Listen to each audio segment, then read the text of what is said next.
Hello, beautiful people. My name's Kristen. Thank you for stopping by my channel to discuss things that I am looking at reading in March and see what you're reading in March. Any feedback on these? I did recognize that because there's two events that I love, March of the Mammoths, which is a book over 800 pages, and Middle Grade March. They're very different, maybe different readers. So I decided I am filming two separate smaller videos and just going to release them at the same time. So if you're interested in both, please click on both. If not, just watch the one that is interest of you. This one is going to be the March of the Mammoths and the more literary reading, my nonfiction that I plan to read this month. So without further ado, my March of the Mammoth is going to be The Brothers Karamozov by Fyodor Dostoevsky.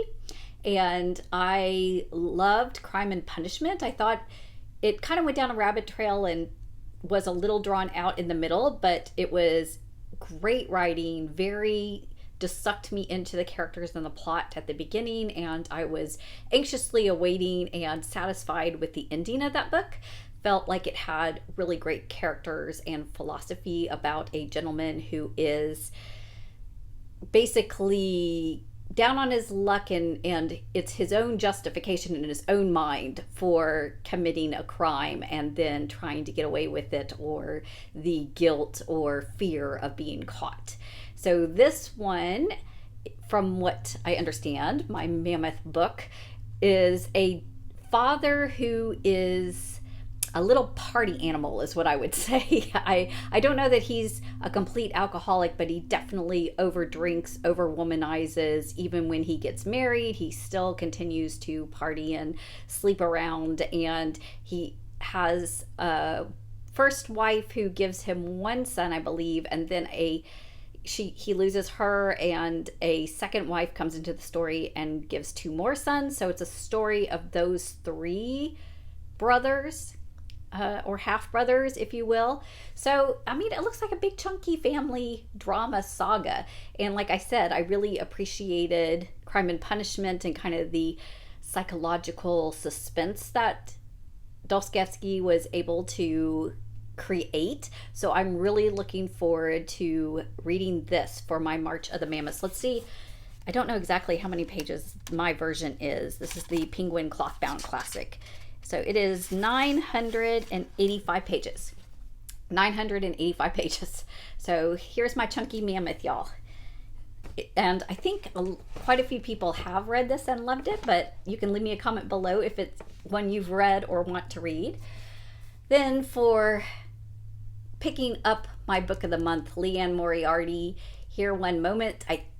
I'm not sure if she's got her newest one after this out, but I think this is, definitely within the past year it's come out. So I think this has something to do with multiverse, if I'm right, like the butterfly effect, like what happens if this happens or this happens or this choice is made. So like dealing with choices in a little philosophical and maybe even a literal, we're going to do some alternate universe kind of decisions.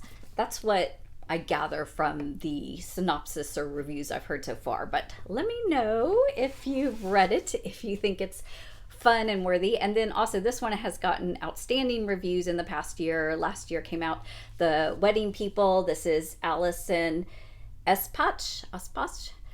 So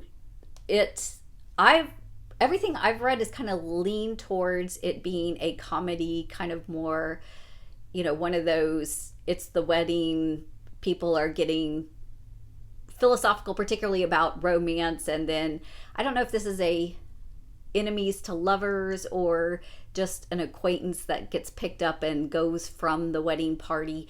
But several of my viewers have said there's a lot deeper layer to it, which I love. I'm super excited about that.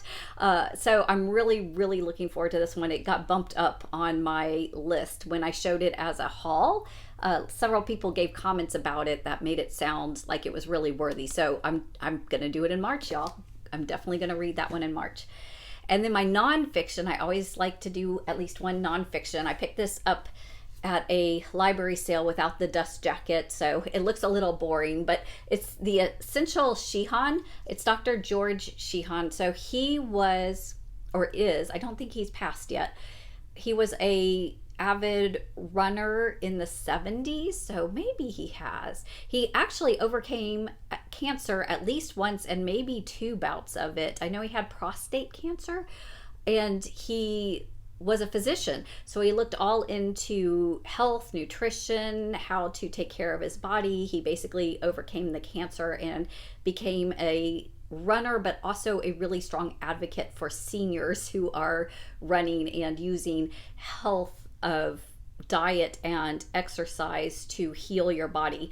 And I'm just feeling like I could use a little of that in my life. I used to be an avid runner. I'm a very infrequent runner now, and I really am starting to get inspiration from a lot of different sources to try to really forcefully work that back into my life.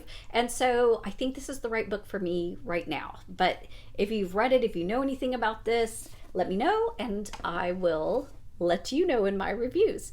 So I will also link the middle grade possibilities and what I will be reading off of the readathon in another video below, but leave me a comment. What are you going to be reading? What out of these are you most excited for me to read? Have you read any of them? Let me know. I look forward to dialoguing with you in the comments. As always, have a great day, great happy reading, y'all. Take care.